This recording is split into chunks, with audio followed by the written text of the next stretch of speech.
ಅಧ್ಯಾಯ 29 ಮತ್ತು 30.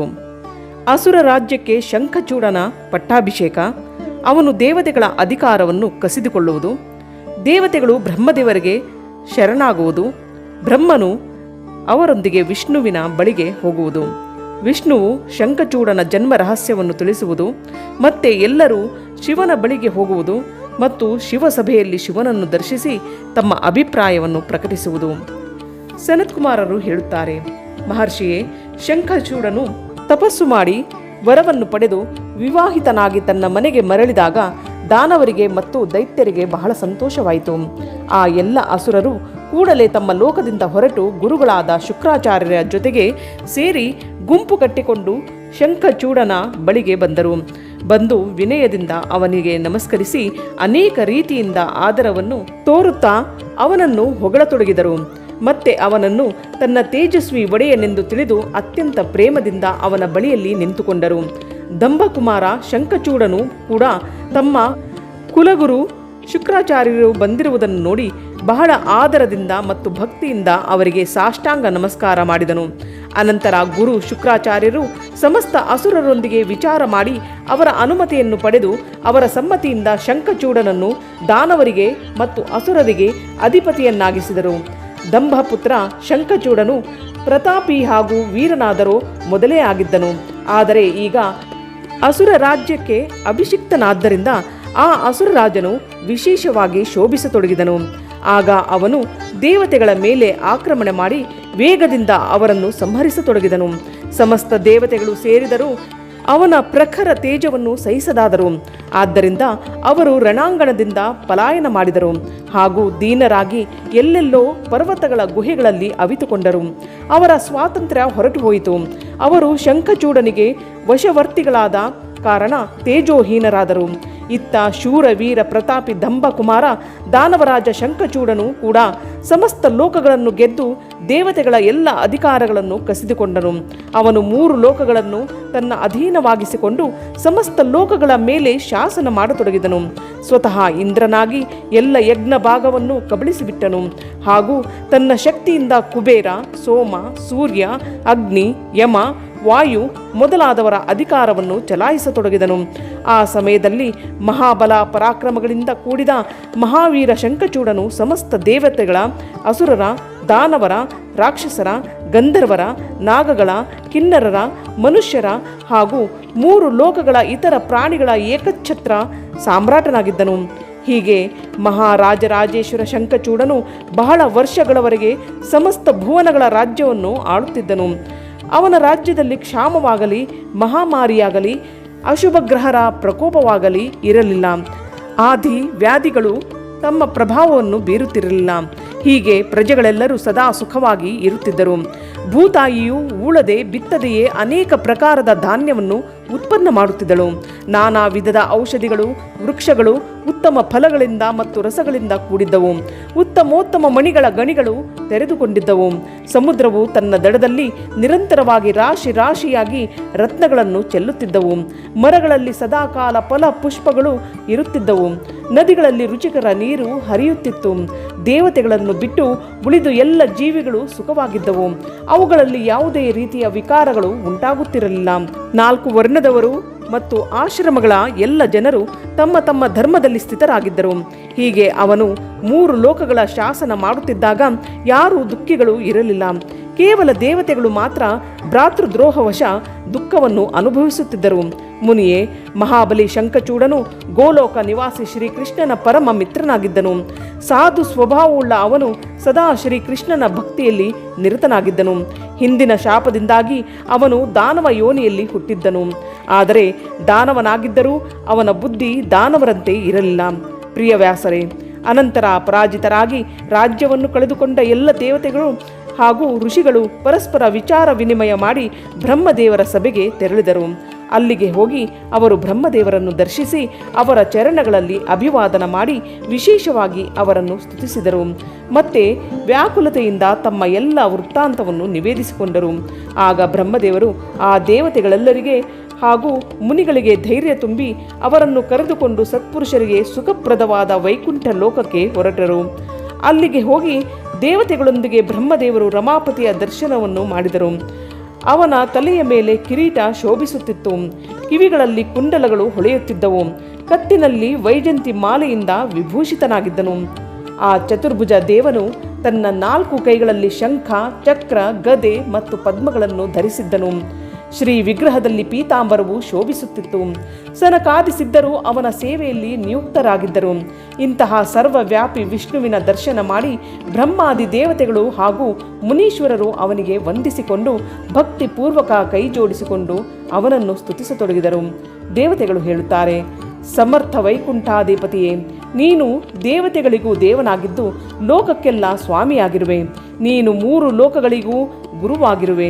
ಶ್ರೀಹರಿಯೇ, ನಾವೆಲ್ಲರೂ ನಿನ್ನಲ್ಲಿ ಶರಣಾಗಿದ್ದೇವೆ. ನೀನೇ ನಮ್ಮನ್ನು ರಕ್ಷಿಸು.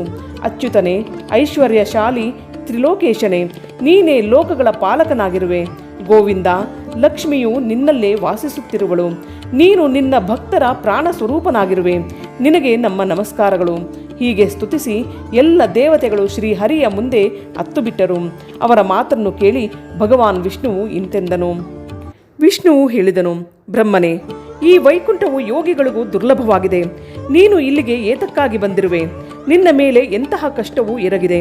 ಅದನ್ನು ಯಥಾರ್ಥವಾಗಿ ನನ್ನ ಮುಂದೆ ವರ್ಣಿಸು.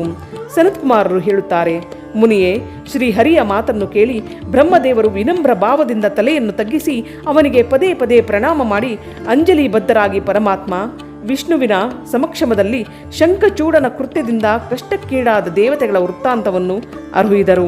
ಆಗ ಸಮಸ್ತ ಪ್ರಾಣಿಗಳ ಭಾವಗಳನ್ನು ಬಲ್ಲ ಭಗವಾನ್ ಶ್ರೀಹರಿಯು ಆ ಮಾತನ್ನು ಕೇಳಿ ನಕ್ಕುಬಿಟ್ಟನು. ಹಾಗೂ ಆ ರಹಸ್ಯವನ್ನು ಉದ್ಘಾಟಿಸುತ್ತಾ ಬ್ರಹ್ಮನಲ್ಲಿ ಇಂತೆಂದನು.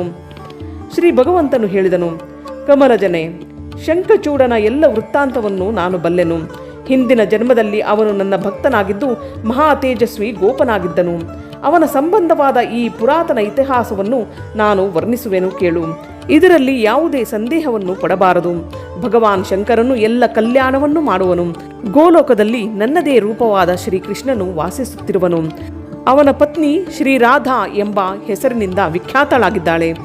ಆಕೆಯು ಜಗಜ್ಜನನಿ ಹಾಗೂ ಪ್ರಕೃತಿಯ ಪರಮೋತ್ಕೃಷ್ಟ 5ನೆಯ ಮೂರ್ತಿಯಾಗಿದ್ದಾಳೆ.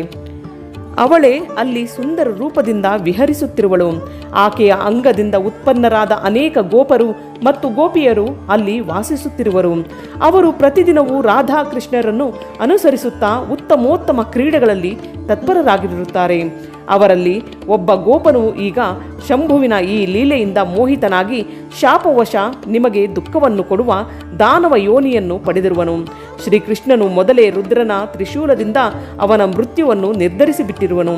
ಹೀಗೆ ಅವನು ದಾನವ ದೇಹವನ್ನು ತ್ಯಜಿಸಿ ಪುನಃ ಕೃಷ್ಣನ ಪಾರ್ಷದನಾಗುವನು. ದೇವೇಶನೇ, ಹೀಗೆ ತಿಳಿದುಕೊಂಡು ನೀನು ಭಯಪಡಬಾರದು. ನಡಿ, ನಾವಿಬ್ಬರು ಶಂಕರನಲ್ಲಿ ಶರಣಾಗುವ. ಅವನು ಬೇಗನೆ ಕಲ್ಯಾಣದ ವಿಧಾನವನ್ನು ಮಾಡುವನು. ಇನ್ನು ನಾನು, ನೀನು ಹಾಗೂ ಸಮಸ್ತ ದೇವತೆಗಳು ನಿರ್ಭಯರಾಗಬೇಕು. ಸನತ್ಕುಮಾರರು ಹೇಳುತ್ತಾರೆ, ಮುನಿಯೇ, ಹೀಗೆ ಹೇಳಿ ಬ್ರಹ್ಮ ಸಹಿತ ವಿಷ್ಣುವು ಶಿವಲೋಕಕ್ಕೆ ಹೊರಟರು. ದಾರಿಯಲ್ಲಿ ಅವರು ಭಕ್ತವತ್ಸಲ ಸರ್ವೇಶ್ವರ ಶಂಭುವನ್ನು ಸ್ಮರಿಸುತ್ತಾ ಹೋಗುತ್ತಿದ್ದರು. ವ್ಯಾಸರೇ, ಹೀಗೆ ಆ ರಮಾಪತಿ ವಿಷ್ಣುವು ಬ್ರಹ್ಮನೊಂದಿಗೆ ಆಗಲೇ ಮಹಾನ್ ದಿವ್ಯ ನಿರಾಧಾರ ಹಾಗೂ ಭೌತಿಕತೆಯಿಂದ ರಹಿತನಾದ ಆ ಶಿವಲೋಕಕ್ಕೆ ತಲುಪಿದರು. ಅಲ್ಲಿಗೆ ಹೋಗಿ ಅವರು ಶಿವನನ್ನು ಸಭೆಯಲ್ಲಿ ದರ್ಶಿಸಿದರು.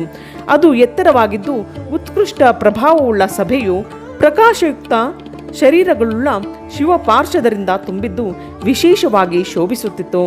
ಆ ಪಾರ್ಷದರ ರೂಪವು ಸುಂದರ ಕಾಂತಿಯಿಂದ ಕೂಡಿದ್ದು ಮಹೇಶ್ವರನ ರೂಪದಂತೆಯೇ ಇತ್ತು. ಅವರಿಗೆ 10 ಭುಜಗಳಿದ್ದವು, 5 ಮುಖಗಳು ಮತ್ತು 3 ಕಣ್ಣುಗಳಿದ್ದವು. ಕಂಠದಲ್ಲಿ ನೀಲಿ ಚಿಹ್ನೆ ಇದ್ದು ಶರೀರದ ವರ್ಣ ಅತ್ಯಂತ ಗೌರವಾಗಿತ್ತು. ಅವರೆಲ್ಲರೂ ಶ್ರೇಷ್ಠ ರತ್ನಗಳಿಂದ ಕೂಡಿದ್ದು ರುದ್ರಾಕ್ಷ ಮತ್ತು ಭಸ್ಮದ ಆಭೂಷಣಗಳಿಂದ ಭೂಷಿತರಾಗಿದ್ದರು. ಆ ಮನೋಹರ ಸಭೆಯು ಹೊಸ ಚಂದ್ರಮಂಡಲದಂತೆ ಹೊಳೆಯುತ್ತಾ ಚೌಕಾಕಾರವಾಗಿತ್ತು. ಉತ್ತಮೋತ್ತಮ ಮಣಿಗಳ ಹಾಗೂ ನವರತ್ನಗಳ ಮಾಲೆಗಳಿಂದ ಅದನ್ನು ಅಲಂಕರಿಸಲಾಗಿತ್ತು. ಅಮೂಲ್ಯ ರತ್ನಗಳಿಂದ ಮಾಡಿದ ಕಮಲಗಳಿಂದ ಸುಶೋಭಿತವಾಗಿತ್ತು. ಅದರಲ್ಲಿ ಮಣಿಗಳ ಜಾಲರಿಗಳಿಂದ ಕೂಡಿದ ಗವಾಕ್ಷಗಳನ್ನು ನಿರ್ಮಿಸಿದ್ದರು. ಅದರಿಂದ ಅದು ಚಿತ್ರ ವಿಚಿತ್ರವಾಗಿ ಕಂಡುಬರುತ್ತಿತ್ತು. ಶಂಕರನ ಇಚ್ಛೆಯಿಂದ ಅದರಲ್ಲಿ ಪದ್ಮರಾಗ ಮಣಿಗಳನ್ನು ಜೋಡಿಸಲಾಗಿತ್ತು. ಅದರಿಂದ ಅದು ಅದ್ಭುತವಾಗಿ ಕಾಣುತ್ತಿತ್ತು. ಅದು ಶಮಂತಕ ಮಣಿಗಳಿಂದ ಮಾಡಿದ ಸಾವಿರಾರು ಮೆಟ್ಟಿಲುಗಳಿಂದ ಕೂಡಿತು. ಅದರಲ್ಲಿ ಎಲ್ಲೆಡೆ ಇಂದ್ರನೀಲಮಣಿಗಳ ಕಂಬಗಳಿದ್ದವು. ಅವುಗಳಲ್ಲಿ ಸ್ವರ್ಣ ಸೂತ್ರದಿಂದ ಕಟ್ಟಿದ ಚಂದನದ ಸುಂದರ ಪಲ್ಲವಗಳನ್ನು ನೇತು ಹಾಕಿದ್ದರು. ಅದರಿಂದ ಅವು ಮನಸ್ಸನ್ನು ಮೋಹಿತಗೊಳಿಸುತ್ತಿದ್ದವು. ಅದು ಚೆನ್ನಾದ ಸುಗಂಧಿತ ವಾಯುವಿನಿಂದ ಸುವಾಸಿತವಾಗಿತ್ತು. 1,000 ಯೋಜನ ವಿಸ್ತಾರವುಳ್ಳ ಆ ಸಭೆಯು ಬಹಳಷ್ಟು ಕಿಂಕರರಿಂದ ತುಂಬಿ ಹೋಗಿತ್ತು. ಅದರ ಮಧ್ಯಭಾಗದಲ್ಲಿ ಅಮೂಲ್ಯ ರತ್ನಗಳಿಂದ ನಿರ್ಮಿಸಿದ ಒಂದು ವಿಚಿತ್ರವಾದ ಸಿಂಹಾಸನವಿತ್ತು. ಅದರ ಮೇಲೆ ಉಮೆಯೊಂದಿಗೆ ಶಂಕರನು ವಿರಾಜಮಾನನಾಗಿದ್ದನು. ಅವನನ್ನು ಸುರೇಶ್ವರನಾದ ವಿಷ್ಣುವು ನೋಡಿದನು. ಅವನು ತಾರೆಗಳಿಂದ ಸುತ್ತುವರಿದ ಚಂದ್ರನಂತೆ ಭಾಸವಾಗುತ್ತಿದ್ದು, ಕಿರೀಟ, ಕುಂಡಲ ಮತ್ತು ರತ್ನಗಳ ಮಾಲೆಗಳಿಂದ ವಿಭೂಷಿತನಾಗಿದ್ದನು. ಅವನ ಸರ್ವಾಂಗದಲ್ಲಿ ಭಸ್ಮ ಲೇಪಿತವಾಗಿದ್ದು ಲೀಲಾ ಕಮಲವನ್ನು ಧರಿಸಿದ್ದನು. ಮಹೋಲ್ಲಾಸದಿಂದ ತುಂಬಿದ ಉಮಾಕಾಂತನ ಮನಸ್ಸು ಶಾಂತ ಹಾಗೂ ಪ್ರಸನ್ನವಾಗಿತ್ತು. ಪಾರ್ವತೀ ದೇವಿಯು ನೀಡಿದ ಸುವಾಸಿತ ತಾಂಬೂಲವನ್ನು ಅವನು ಜಗಿಯುತ್ತಿದ್ದನು. ಶಿವಗಣಗಳು ಕೈಯಲ್ಲಿ ಬಿಳಿಯ ಚಾಮರವನ್ನು ಹಿಡಿದು ಪರಮ ಭಕ್ತಿಯಿಂದ ಅವನ ಸೇವೆ ಮಾಡುತ್ತಿದ್ದರು. ಸಿದ್ಧರು ಭಕ್ತಿ ಪರವಶರಾಗಿ ಶಿರಭಾಗಿ ಅವನ ಸ್ತುತಿಯಲ್ಲಿ ತೊಡಗಿದ್ದರು.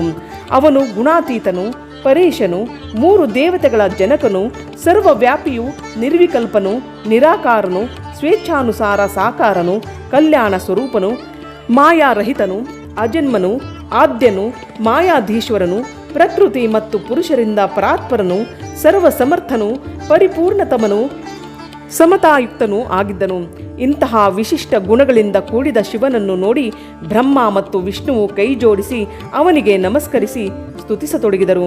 ವಿವಿಧ ರೀತಿಯಿಂದ ಸ್ತುತಿಸಿ ಕೊನೆಗೆ ನುಡಿದರು, ಭಗವಂತನೇ, ನೀನು ದೀನರ ಮತ್ತು ಅನಾಥರ ಸಹಾಯಕನು, ದೀನರ ಪ್ರತಿಪಾಲಕನು, ದೀನ ಬಂಧುವು, 3 ಲೋಕಗಳ ಅಧೀಶ್ವರನು, ಶರಣಾಗತ ವತ್ಸಲನೂ ಆಗಿರುವೆ. ಗೌರೀಶನೇ, ನಮ್ಮನ್ನು ಉದ್ಧರಿಸು. ಪರಮೇಶ್ವರನೇ, ನಮ್ಮ ಮೇಲೆ ಕೃಪೆದೋರು. ಸ್ವಾಮಿ, ನಾವು ನಿನ್ನ ಅಧೀನರಾಗಿದ್ದೇವೆ. ಈಗ ನಿನ್ನಿಚ್ಛೆ ಇದ್ದಂತೆ ಮಾಡು. ಇಲ್ಲಿಗೆ ಅಧ್ಯಾಯ 29 ಮತ್ತು 30 ಸಂಪೂರ್ಣವಾಯಿತು.